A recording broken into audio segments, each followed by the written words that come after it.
Eruvin, Daf Yutet Amud Aleph. Bonjour à vous tous.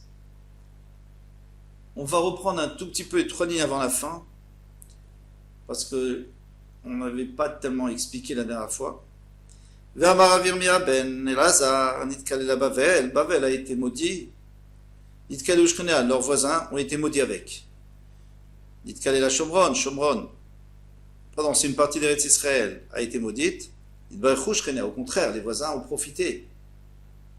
Ils ont eu la bénédiction.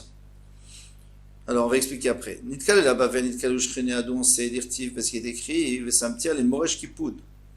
Je vais la transformer en un héritage d'hérissons. Ça veut dire que les hérissons vont s'installer là-bas, il n'y aura plus personne. Il y aura la klala en Bavel à cause de Nebuchadnezzar qui a exilé tous les Israël et qui a détruit le Beth Amikdash. Vagmemaim et des marécages, de l'eau. Nitkale la Shomron, mais lorsque Shomron a été maudite, alors Shomron c'est une partie d'Eretz Israël, Nitbarechu Shkena, leurs voisins ont été bénis. Dirtiv et Samtia Shomron, Leiyai Asadeh, mais en Shomron c'est devenu comme des champs qui ont été, donc les maisons, des ruines, des champs pleins de pierres, mais on tourne la page, les Mité Kerem. Donc il y avait des vignes, il y avait des arbres qui poussaient, il y avait la bracha pour les voisins, puisqu'il n'y avait plus personne là-bas, donc ils venaient se servir. Alors il faut essayer de comprendre, parce que normalement, lorsque quelqu'un est détruit, il est rachat et il est shreo. Donc on comprend très bien. Malheur au rachat et malheur à son voisin. Donc on comprend que Bavel a été puni et aussi les pays aux alentours. Mais Eretz Israël, il a écrit que lorsqu'elle sera vidée de ses habitants, eh bien il n'y aura plus rien. Ce sera le désert pour que personne puisse en profiter. Alors comment ça se fait que les voisins ont été récompensés au contraire? Eh bien, Tosfot répond, il donne 2 réponses. La première réponse, c'est que ici on ne parle pas des voisins de l'extérieur.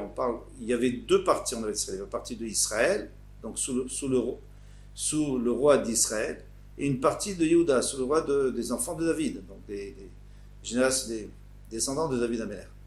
Alors c'est d'abord les Israël qui ont fauté, donc ils sont partis en exil, et Yehuda est resté. Et donc c'est Yehuda qui profitait. Pour l'instant, ils étaient encore là, les Bnei Israël. Alors on peut continuer. Maintenant, vers Ravimir Ber Elazar. Bien sûr, on va encore apporter Ravimir Ber Elazar, même si ça n'a pas de rapport avec Eruvin. Et on a commencé avec lui. Maintenant, on va apporter une multitude de Mebrot en son nom. Vers Ravimir Ber Elazar, Boure, Shelokimidat Akshbochu, Midat Basarvada. Akshbochu n'a pas la même conduite que l'être humain. Midat Basarvada, Mitrae Vadam. Si le roi a rendu coupable de la peine de mort un être, on va lui mettre un morceau de bois dans sa bouche pour l'empêcher de parler. Pourquoi? Qu'il est chelou et qu'elle est Améler, pas qu'il maudisse le roi. Parce que lui, c'est sûr qu'il va maudire le roi. Et qu'il le tue d'abord parce que il sait très bien que le roi ne peut plus rien lui faire maintenant, ça y est, il ne peut pas plus que le tuer. Mais quand un homme est chayavariga, donc c'est-à-dire qu'Hachem lui décide de le faire mourir, chotek, il se tait. Chez Neymar, lecha dumia teila. Dumia, c'est-à-dire il se tait.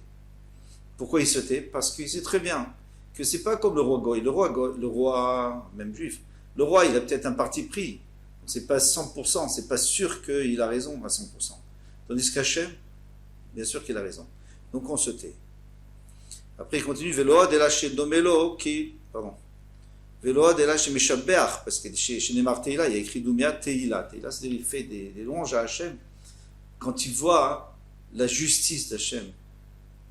Veload elaché domelo qui makriv korban, il a l'impression de donner un korban, de se sacrifier lui-même, parce que maintenant il est en train de se sacrifier, il est en train de mourir, il va avoir une kapara, ça va être un vrai korban.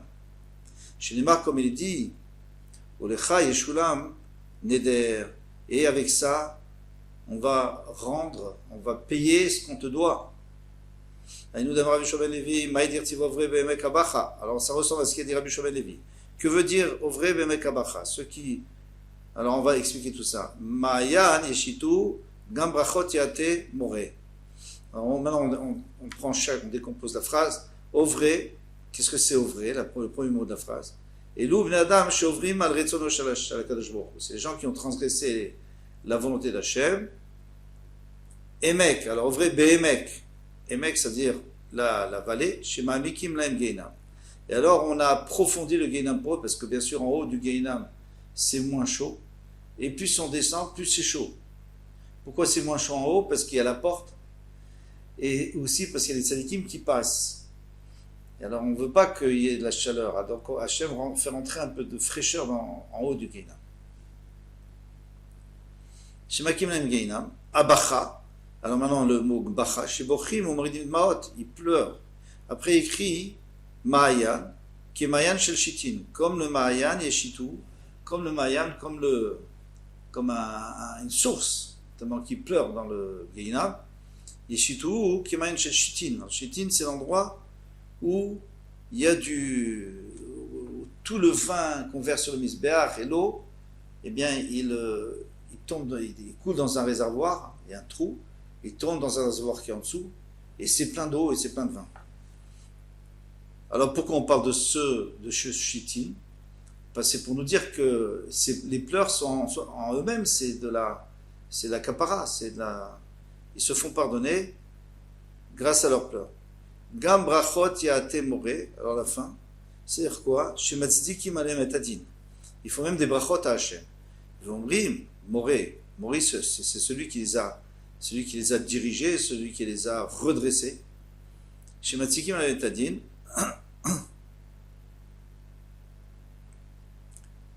alors ça veut dire il justifie le din, le jugement. Vomrim lefanav, Ribbono shel olam, Yafé danta, tu as très bien jugé. Yafé zachita, tu as très bien exempté ceux qui méritaient. Yafé chayavta, tu as très bien rendu coupable celui qui méritait aussi. Il a fait Tikanta Geinam, c'est bien que tu aies créé le Geinam, les Rechaim, pour qu'ils se fassent pardonner là-bas, qu'ils nettoient leur Neshama, Gan Eden, et Tzadikim, pour les récompenser. D'accord. Donc pour l'instant, qu'est-ce qu'on voit? On voit que ils font Teshuvah et ils remercient Hachem. On me demande, Eni. Mais non, on a vu le contraire. Rabbi Shimon ben Lakish, Rabbi Shimon ben Lakish a dit, Resh Lakish, Rechaim afilo al pitro shel Geinam, menam chosem b'tshuva. Les Rechaim, même quand ils sont à la porte de Geinam, ils font pas de tchouva.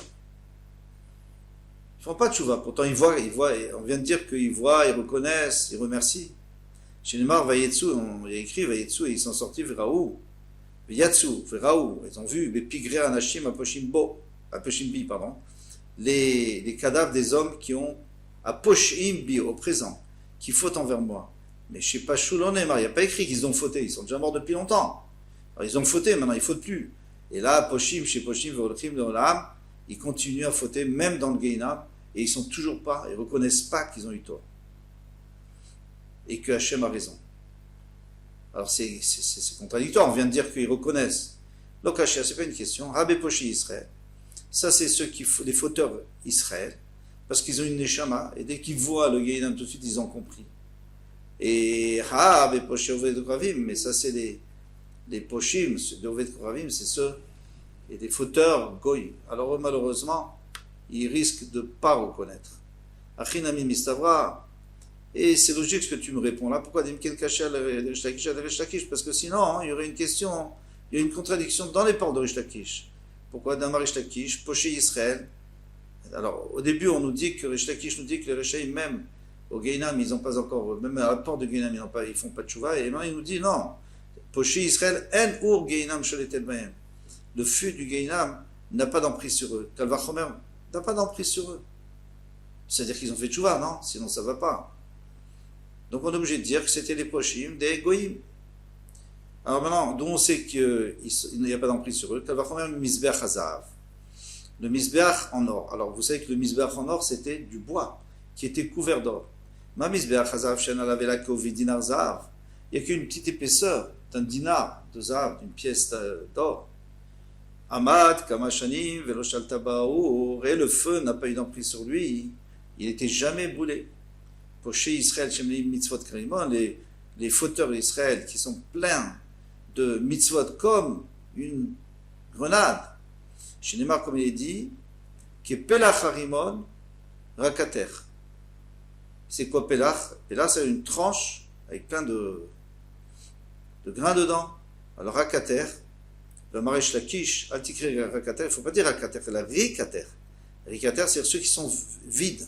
Shafilu Rekalim Shebach, même les vides qui sont dans Knesset Israël, dans l'Assemblée d'Israël, les mitzvot Rimon, eux ils sont pleins de mitzvot comme une rimon, comme des grains de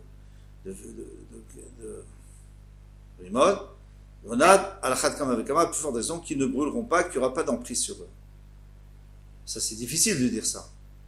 Pourquoi? Parce que si on dit alors à quoi sert le Guénam? Et là, en plus, il est écrit qu'il passe dans la vallée du pleur. Alors pourquoi il pleure? Parce qu'ils sont Guénam, non, on a bien dit. Alors il répond, il dit oui, bien sûr qu'ils rentrent au Guénam. On n'a jamais dit qu'ils ne rentrent pas au Guénam. On a dit qu'ils ne vont pas, il n'y a pas d'emprise, c'est-à-dire que ça va pas la Neshama ne va pas s'exterminer par le feu du Guénam. Mais ils vont souffrir pendant un certain moment. Et on ne sait pas combien de temps là. Les Mfarshim ils disent que c'est pas Pachout, combien de temps? Ça ne veut pas dire 1 heure, ça peut être même beaucoup plus. Vate Avram Avinu, des Masikléou, ou Masikléou, et Avram Avinu va venir, et il va les faire monter.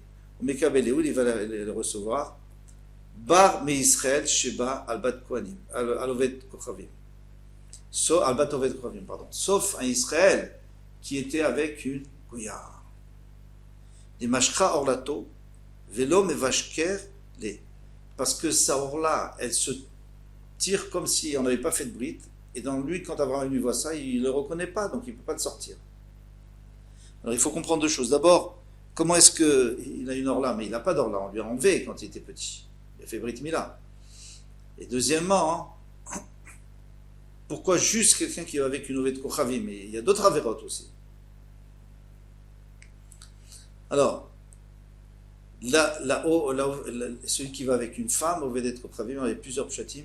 Un des pshatim, c'est qu'il reprend la touma qu'il avait perdue, qu'il avait gagné de plus avoir quand on lui avait enlevé la orla. Parce que la orla, c'est de la touma. Et lui, quand il s'attache à une Ovet Kochavim, eh bien, il retrouve sa orla. Maintenant, où elle est cette orla, on ne la voit pas, c'est pas grave. De toute façon, dans le Guinam, il n'y a plus le corps. Il y a le nefesh, la nefesh. Donc, c'est la partie spirituelle. La partie spirituelle, eh bien, elle est là. La orla, elle est revenue. Matkifla Rav Kahana, Ashtadamrata Poshim. Alors Rav Kahana lui dit, mais maintenant tu me dis que Poshim n'est pas chez Veazel. Alors toi, tu m'as dit que les Goïm, en tous les cas, les Umota Olam, les Poshim Olam, ils continuent encore, ils continuent à ne pas être d'accord avec Hachem, de ne pas reconnaître, même dans le Guénam, même al Pitro chez le Guénam, mais même dans le Guénam. Et la merda d'Erti va Motsi va Maale. Alors il écrit, Kachbokhu, il est Motsi, Meretz Mitzrayim. Ou Maale, il nous fait monter de Retz Mitzrayim. Alors, ça aussi, c'est au présent. Parce que toi, tu me dis que Poshim, c'est au présent, ça veut dire que maintenant, ils sont en train d'être pochés, même plus tard, là, des milliers, des centaines d'années plus tard. Alors, tu vas me dire la même chose aussi, que il est en train de nous faire sortir de Mitzrayim. Des Masik ou Mafikou, et là, des Asik Vafik. Tu es obligé de dire qu'il nous a fait monter, il nous a fait sortir. Donc, on voit que même au présent, c'est sur le passé. Quand on dit, tu me donnes à manger, eh bien ça peut vouloir dire tu me donnes toujours, c'est-à-dire tu m'as déjà donné à manger. Ou alors, ça veut dire que tu continues à me donner à manger. Ici, lui veut dire que c'est tu m'as donné. Achanavi des pachés ou. Alors ici aussi, on n'a qu'à dire qu'ils ont déjà fauté, mais ils ont arrêté maintenant parce qu'ils ont compris. Donc lui, il n'est pas d'accord avec Rish Lakish. Et comment il va répondre Rish Lakish? En réalité, il a un problème, Rish Lakish, parce que si tu me dis que le présent, c'est vraiment le présent, alors ça veut dire quoi? Que je nous fais sortir maintenant de Mitzrayim? C'est fini, ça fait longtemps. Et il répond, le Ben Ishraï, il dit que non, on peut comprendre Rish Lakish, que Hachem aurait été, il nous a fait sortir avant qu'on ait été puni suffisamment. Pourquoi? Parce qu'on était descendu à un degré de Touma tellement 49e degré de Touma qu'encore un peu, on n'aurait pas pu sortir de Mitzrayim. Donc, il nous a fait sortir avant la fin. Et à cause de ça, il y a eu toutes les autres galouillotes. Il y a eu les galoutes Bavel, galoutes Yavan, galoutes Paras, galoutes Edom. Eh bien, Hachem, il continue à nous faire sortir. Il nous a fait sortir du Bavel, il nous a fait sortir de Yavan, il va nous faire sortir de Edom. Donc il continue à nous faire sortir. Ve'amar Rav Yirmiyah bar Elazar, encore une autre memrache, le Shabtachim yesh li Geinam. Il y a 3 portes au Geinam. Echad b'Midbar, une dans le Midbar, Echad b'Yam, une dans la mer, Echad b'Yerushalayim, une Yerushalayim. B'Midbar 12, on dit Vayirduhem, et ils sont descendus, Datan, Vaviram et tout cela, et Korach. Eh bien, Vechol Asher Laim, tout ce qui était à eux, Chaim, vivant, Sheola, dans le Sheol. Sheol, on sait que c'est un des noms du Geinam, on va voir tout de suite. Donc on sait qu'il y a une porte là-bas, Bayam, Irtiv Mibeten Sheol, Shivati. Il y en a quand il était au fond de la mer, dans le poisson, il a dit du fond du Geinam, je t'appelle. J'ai prié, Shama t'appelé, tu m'as écouté, et finalement, il a été sauvé. Birushalayim, Tirtiv Neum Hashem, il écrit Asher Ur Lo Betzion. À Tzion, il y a du feu. Vetanur Lo Birushalayim. Il y a un four dans Yerushalayim. C'est quoi? C'est la porte du Geinam. Vetana de Rabbi Ishmael, Asher Ur Lo Betzion Zu Geinam. Vetanur Birushalayim Zu Pitra Shel Geinam. C'est la porte du Geinam. Il faut comprendre pourquoi il y a besoin de 3 portes pour aller au Geinam. Ça, c'est très intéressant. Il y a énormément de farshim qui parlent dessus. Il y a notamment le Khatam Sofer, le Ben Ishraï et d'autres. Et moi, je prends 2 d'entre eux qui se ressemblent. C'est donc le Gemara veut nous montrer que d'une part, n'importe qui, il doit savoir que le Geinam il vient à cause de 3 choses. Ou alors il vient à cause du midbar, parce que la personne elle est vide, elle est paresseuse, elle ne fait pas de mitzvot. Ou alors il vient parce que la personne, elle est dans l'eau, l'eau c'est la ta'ava, c'est profond la ta'ava, c'est-à-dire les envies. Et celui qui commence à faire des avérotes, il n'est jamais satisfait. Donc ça c'est l'eau, on le voit dans beaucoup d'endroits. Donc il y a une porte là-bas, il faut savoir que cette ta'ava, ils vont l'amener au Geinam. Et la 3e chose, c'est Yerushalayim. Yerushalayim c'est quelqu'un qui... il se prend pour quelque chose, il a de la gava, parce que justement, il dit, moi je suis grand, je suis Yerushalayim, je suis Kadosh, donc il se prend pour quelque chose, et bien le kavod va aussi l'amener, l'orgueil va l'amener au Geinam. Ça c'est une réponse. Une deuxième réponse, c'est que quelqu'un qui s'imagine que s'il s'éloigne par exemple il s'éloigne de la ville, il va être une ermite comme ça. Il va être un ermite, comme ça il ne fera pas d'avérote. Il va rencontrer personne, il ne fera pas d'avérote. Ne croyez pas, le Yetzer Hara, il viendra là-bas et il pourra l'amener au Geinam de là-bas. Il n'y a pas de problème dans le Midbar. Dans la mer, quelqu'un il dit, bon, moi je vais aller faire des affaires, dans le temps c'était la mer, aujourd'hui c'est les avions. Je vais faire des affaires, je vais tout le temps occuper, je ne vais pas faire d'avérote. C'est pas vrai. Il vient aussi, il a toute la vérote qu'il faut dans le commerce, tout ça, il y a suffisamment de vérote à faire. Que ce soit volé, la chanara, etc. Et il y a un autre qui va dire, non, moi je vais aller à Yerushalayim, dans la Gdusha, je vais aller au Beth Amira, je vais aller étudier. C'est vrai, c'est extraordinaire. Tu vas être protégé, mais pas à 100%. Parce qu'il va venir là-bas aussi. Donc c'est pour ça que même à Yerushalayim, il y a une porte. Et on continue. La Gemara demande tous les cas. Il n'y a pas une autre porte encore. Il